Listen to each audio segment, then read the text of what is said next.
tonight, very special, near and dear to my heart. There are two folks. Mr. Ricardo Perry, who was the Vice President of Student Affairs at Morgan State University. He's put on the spot. Call him out.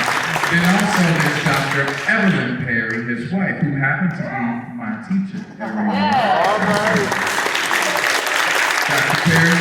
So Dr. Perry, I can actually credit Dr. Perry to some of this organization. I did a project in her class where I had to create a school. And Dr. Perry will ask me often, have you created that school yet? I'm ready to join the board, right? But this organization is kind of like my school where I'm able to nurture and educate and teach these young people, and they grow and they blossom into folks like Delia Hatton, who is now in the master's program in sociology at Oregon State. That's my baby girl. All right. So I just want to say thank you all for your support. Thank you for being here. And everyone, thank you. Have a happy holiday season. Merry Christmas. Be safe. Be careful.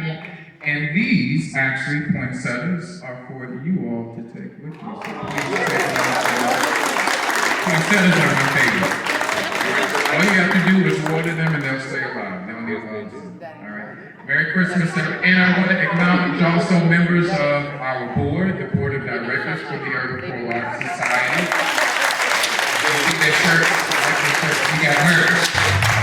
Also, let's just acknowledge our fans, who one of the members is on our board.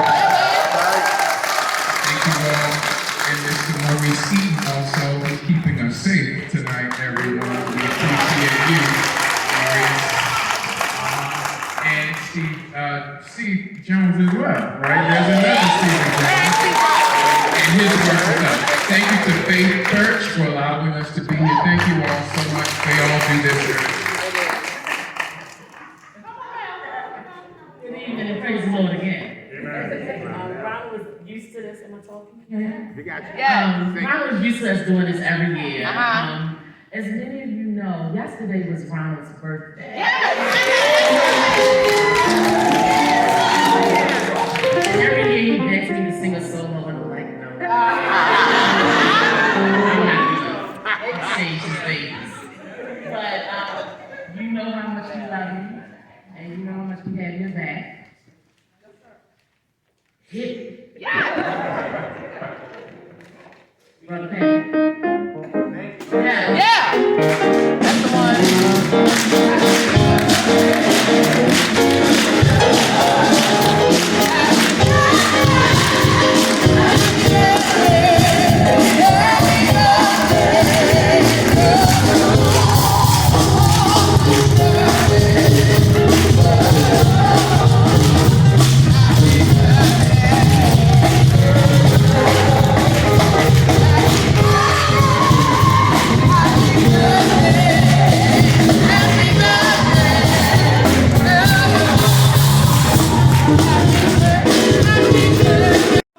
Okay, I read your introduction and your attempt to save kids through music. How do you feel right now with this particular event? Yeah, well, I always feel great being able to see the young people actually shine after all of the work that we put in for a few weeks. It's always good to see them in their moment shine with a beautiful audience. It was a great audience tonight, so I know that that feels good to them. So I feel great because I know they feel great. Okay. Are you trying to expand it to the other areas? What about kids who may not have talent that you can save through music? Sure. Well, this program is specifically for students who have an interest in choral music specifically, so vocal music. Right. We're looking at other ways to bring other types of music programs into what we do, incorporate them, but right now we're really focused on choral music and vocal music. So students don't necessarily have to be exceptional or stellar, they just have to have an interest in wanting to be in a chorus in a choir. So, in your concept of saving youth through music, is it because what happens to them? Do they, for example, one said she wanted to become a therapist. So you're using music as a vehicle for other things? For whatever. The biggest thing is making sure that our young people have a community. Okay. And an outlet to participate in a creative space. That's what we want them to be able to do. And so being a part of a choir forces them to come together with people who may not look like them, may not sound like them, may come from different backgrounds. Our students are from all throughout the greater Baltimore area. And so it's really about making sure that they're in a community that loves them, that embraces them, and that supports them throughout the many stages of their life.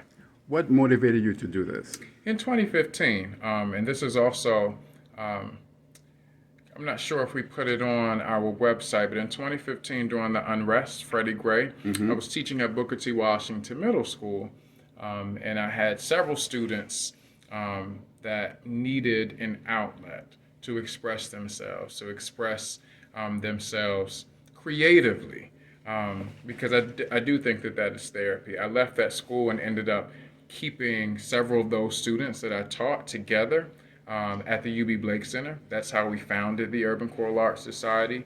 Out of a chaotic situation in the city, we wanted to keep our young people together and give them an outlet to express themselves creatively. And you're getting the support for this?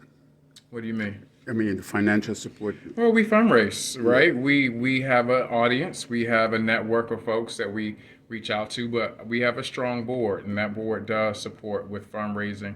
And of course, we write grants to fund a lot of our programming, especially during the summertime. But we are getting some support. We can always use more. What about the city of Baltimore?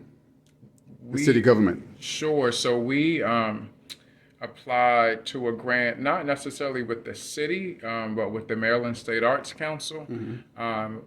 But because our program's so small, a lot of the grants and funding streams are very specific and targeted. And so it takes some time for us to find the right funding opportunities. But right now, we just depend on our supporters, our audience members, and the network that we built. Thanks. Absolutely. Thank you.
Since I was 11. Wow. I grew up in Philadelphia where they had a fantastic public education. So I played the cello. From 11, I picked it up. I never stopped playing it. I mean, until I was much older.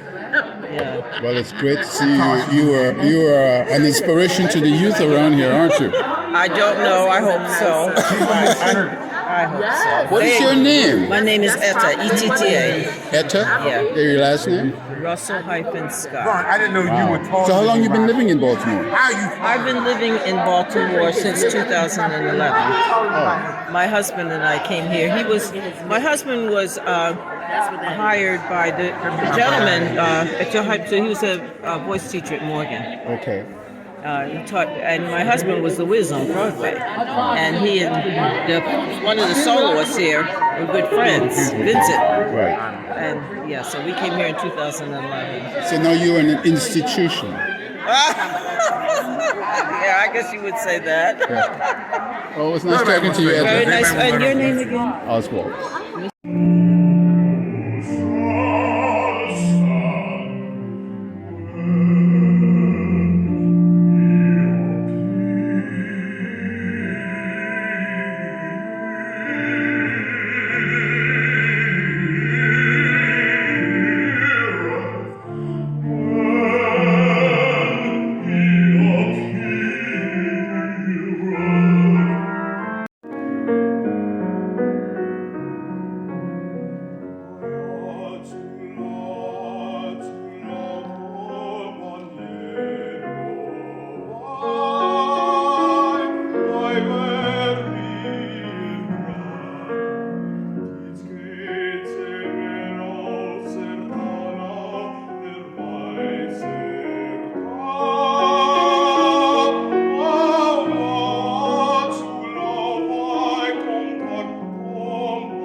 My ambitions is to continue to do great singing, and spread, the message through song, encourage people through song, encourage myself through song, and inspire the generation underneath me.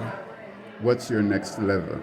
My next level is I'm getting back into auditioning. As I'm getting older, the voice is getting older, so getting back into auditioning for opera companies and stuff like that. Wow. Where?